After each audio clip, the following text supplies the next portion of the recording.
നിനക്ക് നീന്തൽ അറിയടാ? നീ ആ കത്തി എവിടെയാടാ വലിച്ചെറിഞ്ഞ? ചോദിച്ചിട്ടില്ലടാ, എവിടെയാന്ന് കാണിച്ചു കൊടുക്ക്.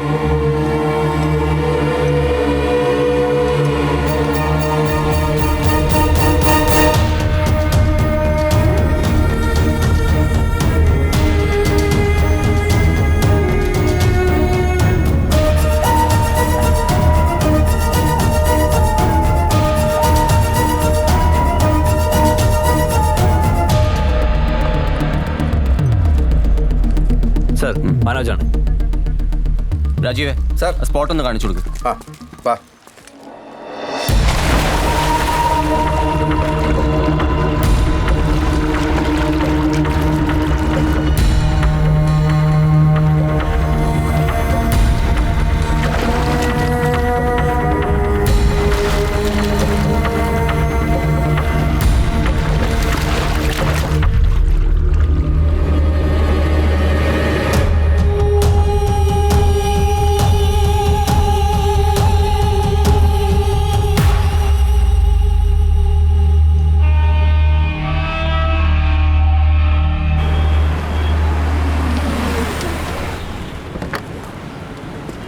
ഇറങ്ങടാ.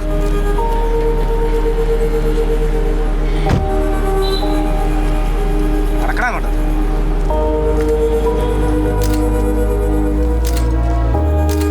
എവിടെയാടാ നീ കിടക്കുന്നത്? പറയടാ.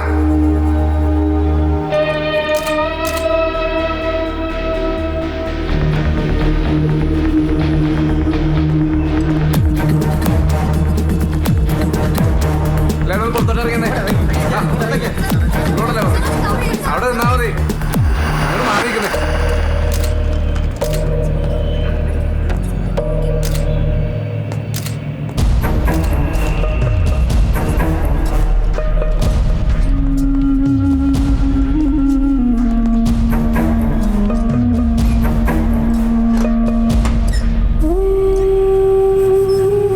ആ കവറിങ് എടുത്തോ.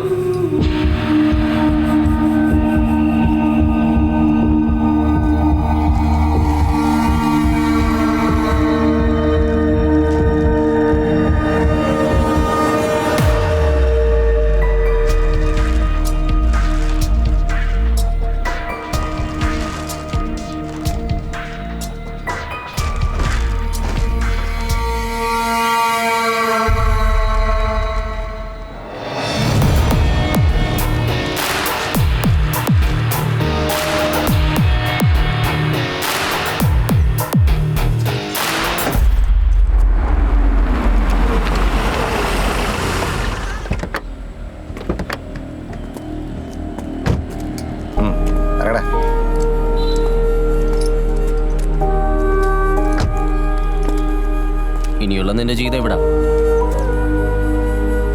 ഇതിനകത്ത് ഇനി നിന്നെ രക്ഷിക്കാൻ ആരും വരില്ല. പെറ്റ തള്ള ഒഴിവാക്കിയിട്ടും വളർത്താനെടുത്തവരെ തള്ളിക്കളഞ്ഞിട്ടും നിങ്ങളൊക്കെ ഇത്ര ഇടിച്ചിട്ടും എൻ്റെ തടി ബാക്കി നിന്നില്ലേ സാറേ? ആരുമില്ലാത്തവർക്കൊരാളുണ്ട്, എല്ലാം കണ്ടുകൊണ്ട് കാവലിരിക്കുന്ന ഒരാൾ. ഇല്ലെങ്കിൽ ഞാനൊന്നും ഇത്രയും കാലം ജീവിക്കില്ല സാറേ.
ചെമ്പകമാൾ വധക്കേസിലെ പ്രതി അജയനെ ഇന്ന് കോട്ടയം ഡിസ്ട്രിക്ട് ആൻഡ് സെഷൻസ് കോടതി അവരെ വെട്ടിക്കൊല്ലുകയായിരുന്നു ഇന്ന് പോലീസ് പറഞ്ഞു. കൊലപാതക കേസ് വരുന്നതായി ആരോപിച്ച് നാട്ടുകാർ മാസങ്ങളായി നടത്തിയ പ്രക്ഷോഭങ്ങൾക്ക്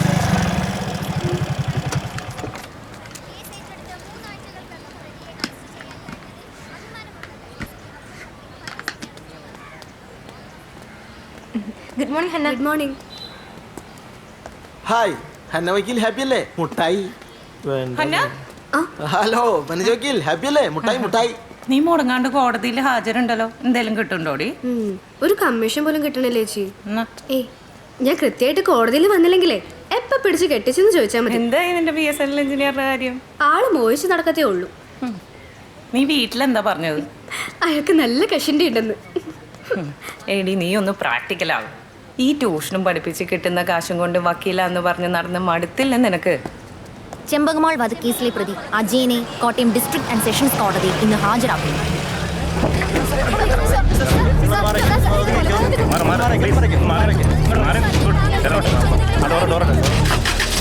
ആ ചെമ്പകമാൾ കേസിലെ പ്രതിയാ. അത് തുടങ്ങിയോ? ഈ കേസിലെ Santhosh Narayanan sir special prosecutor ആവാന്നാ കേട്ടത്. അതുകൊണ്ടാണ് എന്നോട് ഇവിടെ ഒന്ന് നിൽക്കാൻ പറഞ്ഞത്.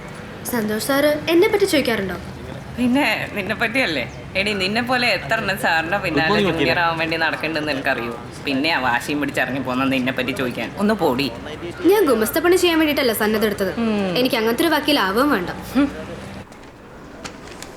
ഇന്നലെ ആ കേസ് അവസാനം ജാമ്യം കിട്ടിയായിരുന്നു.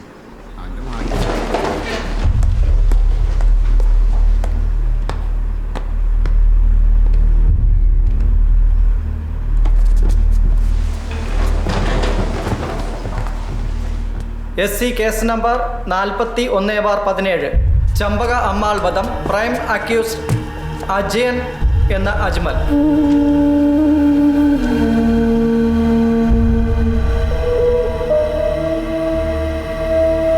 ചമ്പകമാൾ കേസല്ലേ? യേശുരാണ്. മാരാനിത് മുഴുവൻ നടത്തോ അതോ വിട്ടേച്ച് പോവോ?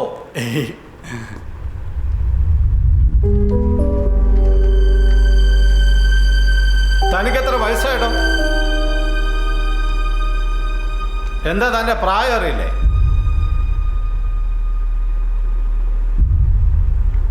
ടെസ്റ്റ് റിസൾട്ട്സ് 2-3 കൂടി സബ്മിറ്റ് ചെയ്യാണ്ട് സർ. ഈ വരുന്ന 10-ാം തീയതിക്കകം ശരിയാവും. അപ്പൊ നമുക്ക് 16-ന് പോസ്റ്റ് ചെയ്യാം. അടുത്ത തേഴ്സ്ഡേ. യേശുരാണ്. ആ നെക്സ്റ്റ് കേസ് ഞാനല്ലേ സാർ? ഞാൻ ചെയ്തിട്ടില്ല സാറേ. അത് ചെയ്തിട്ട് പുറത്തോട്ട് സാറേ. രക്ഷിക്കണേ sir.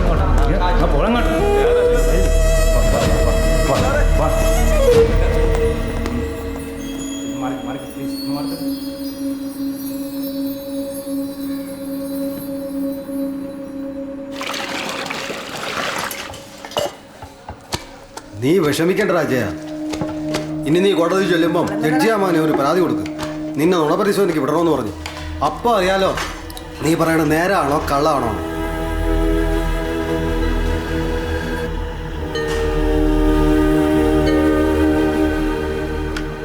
SC case number 41/17 Ajayan എന്ന അജ്മൽ. മാരാര് മുങ്ങിയോ? റിപ്പോർട്ടുകളെല്ലാം സബ്മിറ്റ് ചെയ്തിട്ടുണ്ട് സർ. സ്പെഷ്യൽ പ്രോസിക്യൂട്ടറെ വെച്ചല്ലേ? Yes sir. Okay sir. Sir ഞാൻ ചെയ്തിട്ടില്ല സാർ. ഞാനല്ല സാർ അത് ചെയ്തത്. സാർ രക്ഷിക്കണം സാർ. സാർ രക്ഷിക്കണം സാർ. അതെങ്കിൽ വാങ്ങിച്ച കോടതി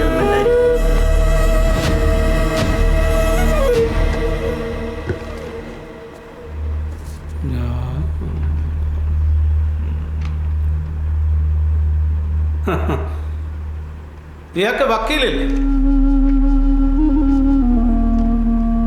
കോടതി വക്കീലിനെ ഏർപ്പാടാക്കി തരണോ?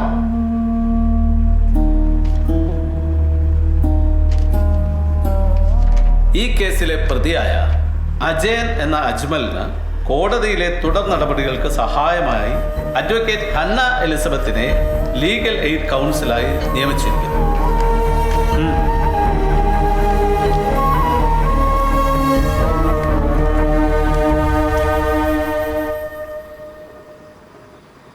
എന്താ ആ ലീഗൽ എയ്ഡ് കൗൺസിൽ വേണ്ട നോക്കാണോ? എനിക്കൊരു ധൈര്യമല്ല സർ. അതെന്താ? കുറെ കാലം ആയില്ലേ കോടതി കയറി ഇറങ്ങുന്നു. ചില കാര്യങ്ങൾ ചെയ്യേണ്ട സമയത്ത് ചെയ്യണം. എന്താ പറ്റില്ല എന്നുണ്ടോ? അത് ആ വലിയ കൊലപാതക കേസൊക്കെ അല്ലേ സാർ? അതുകൊണ്ട് ഞാൻ എൻ്റെ കോടതിയിൽ തന്നെ പോലെ കൃത്യമായിട്ട് ഹാജരാകുന്ന അഡ്വക്കേറ്റ് വേറെ ഇല്ല. പഠിക്കാൻ താല്പര്യമുണ്ടെന്നുള്ള വിചാരം കൊണ്ടാണ് തന്നെ ഇത് ഏൽപ്പിക്കാൻ തീരുമാനിച്ചത്. പക്ഷേ സാർ, അയാൾ എന്നെ കൊന്നെന്ന്. കൊല ചെയ്തത് ആരാണെന്നൊക്കെ ട്രയൽ കഴിഞ്ഞല്ലേ തീരുമാനിക്കാൻ പറ്റൂ. ഒരു കേസിൽ നീതി നടപ്പാക്കാൻ വേണ്ടി കോടതിയെ സഹായിക്കുക എന്നുള്ളതാണ് വക്കീലിൻ്റെ പണി. തനിക്ക് ആ പണി നന്നായി ചെയ്യാൻ പറ്റും എന്നുള്ളത് കൊണ്ടാണ് തന്നെ അത് ഏൽപ്പിക്കാമെന്ന് വിചാരിച്ചത്. അല്ലാതെ തന്നോട് സ്പെഷ്യൽ ഫേവറൊന്നുമില്ല. മനസ്സിലാവുന്നുണ്ടോ? ആ പോക്കോ.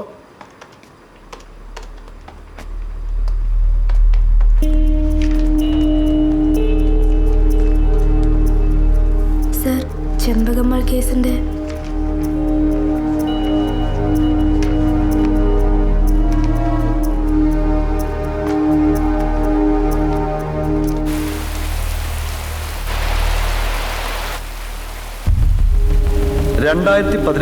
ജൂൺ മാസം 18-ാം തീയതി അർദ്ധരാത്രി 12:30 മണിക്ക് പ്രതി അജയൻ എന്ന അജ്മൽ എന്നയാൾ കവർച്ച നടത്തണമെന്നുള്ള ഉദ്ദേശത്തോടും കരുതലോടും കൂടി മുരുക കാറ്ററിംഗ് എന്ന സ്ഥാപനം നടത്തുന്നവരുമായ ചെമ്പകം എന്ന സ്ത്രീ ഒറ്റയ്ക്ക് താമസിച്ചു വരുന്നതുമായ ഓടിട്ട വീടിന്റെ മേൽക്കൂരയിലേക്ക്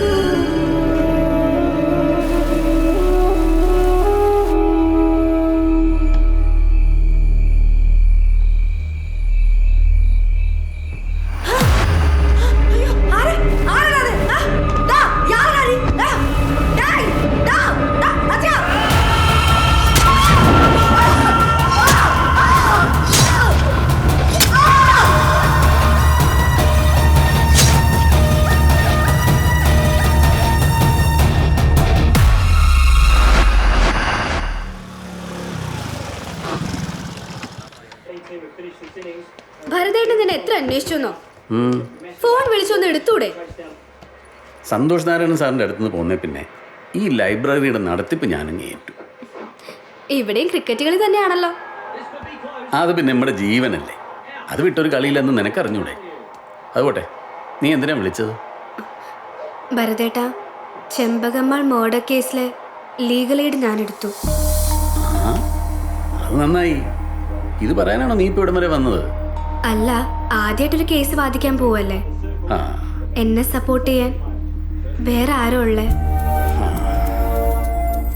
നീ ആ കളി കണ്ടോ? ഇതില് ഒരു ബോളർ ചിലപ്പോൾ എല്ലാ ബോളും വിക്കറ്റ് കിട്ടാൻ വേണ്ടിയിട്ടല്ല എറിയുന്നത്. അതെപ്പോഴോ വരാനിരിക്കുന്ന ഒരു വിക്കറ്റ് ടേക്കിംഗ് ബോളിന് വേണ്ടിയിട്ടുള്ള കളമൊരുക്കലാണ്. മനസ്സിലായി?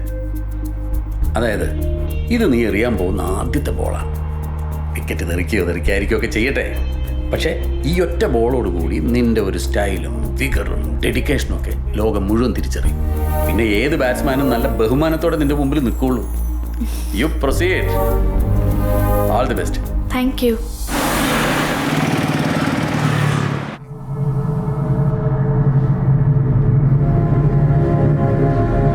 അജയ,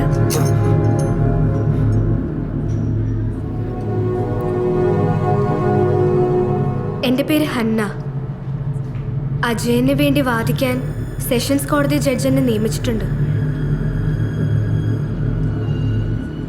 എൻ്റെ കയ്യിൽ വക്കീലിന് തന്നെ ഫീസൊന്നുമില്ല. ഇയാളെ ഫീസൊന്നും തരണ്ട, അത് കോടതി തന്നോളൂ.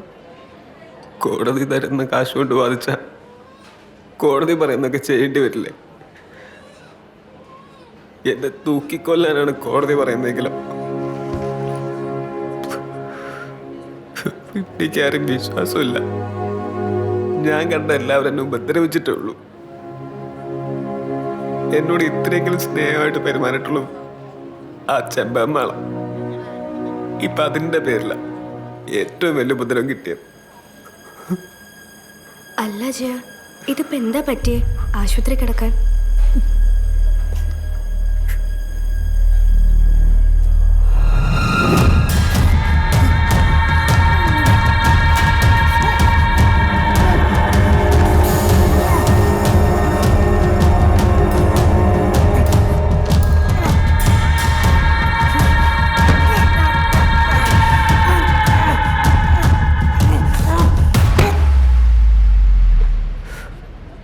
അതൊരു നരക.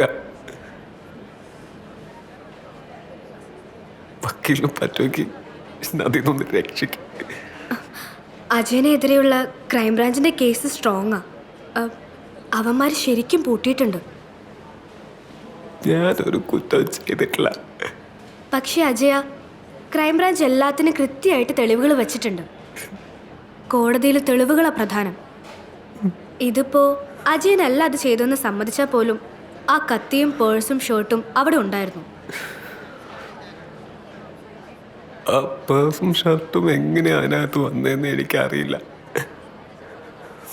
പക്ഷെ ആ കത്തി അതെവിടെ കിടക്കുന്നതെന്ന് എനിക്കറിയായിരുന്നു. ഞാൻ തന്നെ അത് കുളത്തിലേക്ക് ഇട്ടത്. എപ്പോ? അത് തപ്പിയെടുക്കുന്നതിന്റെ തലേരാത്രിയിൽ. നീ തന്നെ കത്തി വലിച്ചെറിഞ്ഞേക്ക്. എറിയുന്ന സ്ഥലം ഓർമ്മ ഉണ്ടാവണേ. എടുത്തോ.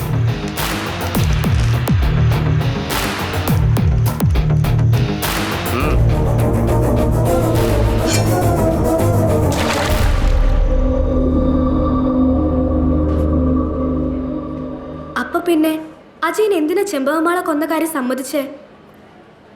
വക്കീലിനെ അറിയാൻ പാടില്ല എന്നിട്ടാ.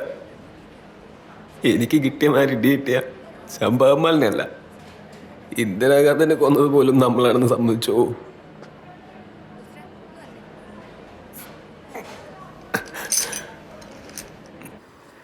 ഈ കൊല ചെയ്യാൻ ഉപയോഗിച്ച ആയുധം പോലീസ് അവിടെ കൊണ്ട് ഇടിയിപ്പിച്ചതാണെന്നല്ലേ അവൻ പറഞ്ഞത്? ആ, 1 വർഷം കഴിഞ്ഞ് കേസ് അന്വേഷിക്കാൻ ചെല്ലുമ്പോ ഒറിജിനൽ കത്തി കിട്ടിക്കൊള്ളണമെന്നില്ലല്ലോ. നിനക്കൊരു കാര്യം അറിയോ? ഇപ്പോൾ ഒരു സ്ഥലത്തൊരു സംഭവം നടന്നു. പോലീസുകാർ ആ കേസ് അന്വേഷിച്ച് അവർക്ക് കിട്ടുന്ന വിവരങ്ങൾ വെച്ച് അവരൊരു സ്റ്റോറി ഉണ്ടാക്കി അതായിരിക്കും കോടതിയിൽ പ്രസന്റ് ചെയ്യാൻ. നമ്മളും അതേ പോലീസുകാർ സഞ്ചരിച്ച വഴിയിലൂടെ സഞ്ചരിച്ച് അതേ സ്റ്റോറി വെരിഫൈ അല്ലേ വേണ്ടത്. നമ്മൾ സ്വതന്ത്രമായൊരു വഴിയിലൂടെ യാത്ര ചെയ്ത് നമ്മുടെ കണ്ടെത്തലുകൾ വെച്ച് നമ്മളൊരു സ്റ്റോറി ക്രിയേറ്റ് ചെയ്യണം. അത് പരമാവധി മനുഷ്യത്വപരവും സത്യസന്ധവും ആയിരിക്കണം. അതായിരിക്കണം ഒരു വക്കീലിന്റെ നീതി. അങ്ങനെ നിന്റെ കണ്ടെത്തലുകൾ വെച്ച് നീ ക്രിയേറ്റ് ചെയ്ത സ്റ്റോറി കൊണ്ട് വേണം നീ കോടതിയിൽ ഡിഫെൻഡ് ചെയ്യാൻ. അല്ല ഭരതേട്ടാ, ഇതിപ്പോ അവൻ തന്നെയാണ് ഇത് ചെയ്തതെങ്കിൽ നമ്മൾ നുണ പറഞ്ഞ ഒരു കൊലപാതകയെ രക്ഷപ്പെടുത്താൻ. ആവില്ല. നീ കോടതിയിൽ നുണ പറയല്ലോ. നീ കണ്ടെത്തിയ സത്യങ്ങൾ ഉപയോഗിച്ചിട്ടാണ് നീ നിന്റെ സ്റ്റോറി ക്രിയേറ്റ് ചെയ്തത്. നിനക്ക് ഉറപ്പില്ലാത്ത ഒന്നും നീ കോടതിയിൽ പ്രസന്റ് ചെയ്യരുത്. ബാക്കിയൊക്കെ ജഡ്ജിയുടെ ഡിസ്ക്രിപ്ഷൻ വിട്. ഈ പ്രാന്തുള്ളവന്മാരുടെ നാട്ടിലെ പ്രാന്തില്ലാതെ നടക്കാൻ വലിയ പാടാ മോളെ. അല്ലെങ്കിൽ പിന്നെ നമുക്കും പ്രാന്ത് പിടിക്കണം.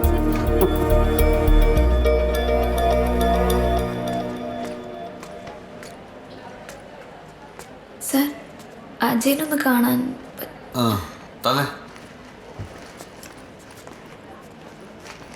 നോക്കേ, ഇതെന്താ സാധനം? ഷർട്ടും മുണ്ടുവാ.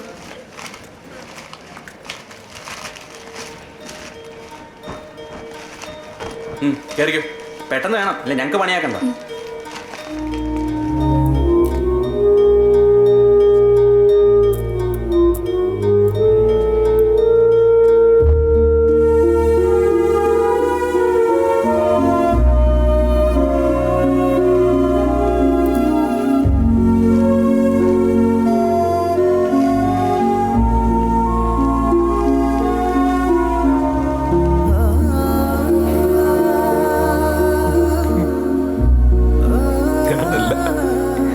ഞാനല്ല അത് ചെയ്തത്. എനിക്കറിയാം.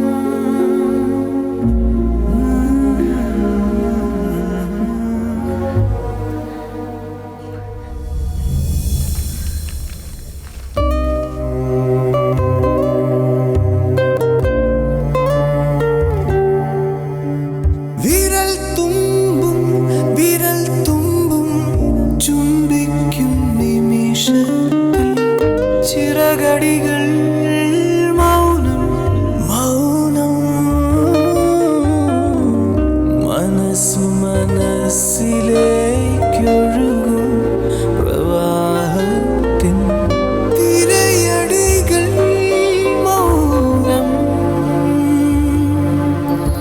ഈ മൗനത്തെ വെല്ലുന്ന നാദമേത്? ആകാശമെന്ന മഹാനാദം.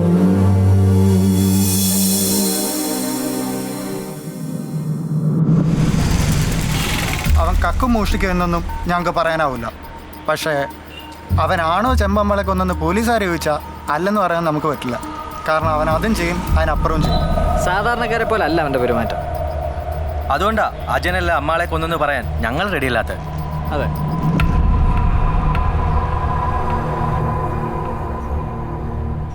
ഇന്ന് ഉച്ച കഴിഞ്ഞ് എന്നെ ജയിലിലേക്ക് കൊണ്ടുപോകും. മുറിവൊക്കെ നന്നായിട്ട് ഉണങ്ങിയോ? പുറത്തെ മുറിവൊക്കെ ഉണങ്ങിയിട്ട് എന്താ കാര്യം? ഇനിയോ ആ നരകത്തിലേക്ക് എന്നെ തിരിച്ചു പോകാൻ പോകുന്നത്. എന്നെ ഇവിടെ നിന്ന് രക്ഷിക്കൂ. ഇപ്പം അത് ചെയ്യാൻ പറ്റിയില്ലെങ്കിൽ പിന്നെ ഞാൻ ഉണ്ടാവില്ല. അങ്ങനെയൊന്നും ആലോചിക്കല്ലേ അജയ. അജയൻ ചെമ്പകമ്മാളുമായിട്ട് നല്ല അടുപ്പുണ്ടായിരുന്ന ആളല്ലേ. അത് ചെയ്തത് ആരാ എന്നുള്ളതിന് എന്തെങ്കിലും ഒരു സംശയം? എനിക്കറിയില്ല. അവരോട് ദേഷ്യമുള്ള ആരെങ്കിലും വരുമോ, വിളിക്കോ, എന്തെങ്കിലും?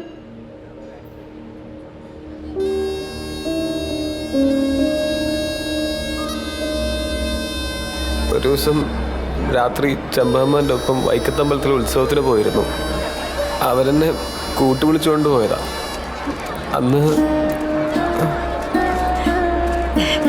എന്താ പ്രശ്നം? ஒன்றும் திருவிழாக்கு கச்சேரிக்கு வாசிக்க வந்திருக்காங்க. எங்க ஊர் ஆளுங்க தான். போன்ல நம்பர் கொஞ்சம் குத்தி தரியா, கண்ணாடி எடுத்துட்டு வரல.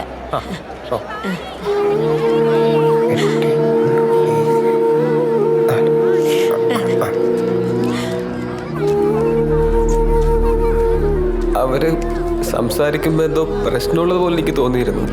പക്ഷെ അതെന്താന്ന് കേൾക്കാൻ എനിക്ക് പറ്റിയില്ല. പക്ഷെ ആ കുത്തിയ നമ്പർ ഞാൻ വേണേൽ പറഞ്ഞുതരാം. അതിപ്പോഴും അജയന് ഓർമ്മയുണ്ടോ? ഉണ്ട്. എനിക്ക് ഫോണില്ല. പക്ഷെ ഇന്ന് വരെ ഞാൻ ഫോണിൽ കുത്തിയിട്ടുള്ള എല്ലാ നമ്പറും എനിക്ക് ഓർമ്മയുണ്ട്. തെറ്റൂല. എന്നാ പറ. 0 81 22 99 23 28.